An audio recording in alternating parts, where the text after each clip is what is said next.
అను నీ boy friend phone చేస్తున్నాడే. Lift చేసి speaker లో పెట్టు. హలో, చెప్పారియా? ఎక్కడున్నావు? నేను మా అన్నయ్యతో పానీపూరి తినడానికి వచ్చాను. అది నాకు కొంచెం డబ్బులు అవసరం పడ్డాయి, చాలా అర్జెంటు. చాలా మందికి అడిగాను కానీ ఎక్కడ అడ్జస్ట్ అవ్వలేదు. అవునా? అదేదో ముందే నన్ను అడగొచ్చు కదరా. సరే, ఎంత వెయ్యాలి? 2000 కావాలి. సరే, ఇప్పుడే వేస్తున్నా. అదేంటి నీ బాయ్ ఫ్రెండ్ నీ దగ్గర డబ్బులు అడుగుతున్నాడు, ఒక అమ్మాయి దగ్గర డబ్బులు అడగడం ఏంటి? ఈ కాలంలో అబ్బాయిలే డబ్బులు ఖర్చు పెట్టేది, అమ్మాయిలు కాదు. అదే నన్ను చూడు, నేను నా గర్ల్ ఫ్రెండ్ కోసం ఇన్ని డబ్బులు ఖర్చు పెడతాను, కానీ ఏ రోజు కూడా ఒక్క రూపాయి కూడా నేను అడగలేదు. ఓ అవునా?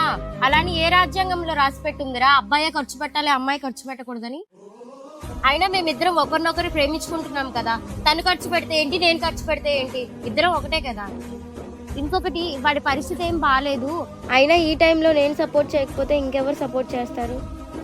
సరే, ఫోన్ ఏంటి? ఆర్య, నువ్వు ఇంకా ఫోన్ కట్ చేయలేదా? అవును, నేను కాల్లోనే ఉన్నాను. ఇంకో విషయం, ప్రేమించిన వాళ్ళు తోడుంటే ఎలాంటి కష్టకాలమైనా ఎక్కువ రోజులు ఉండదు. వీడియో నచ్చితే లైక్ చేసి ఎలా ఉందో కమెంట్లో చెప్పండి.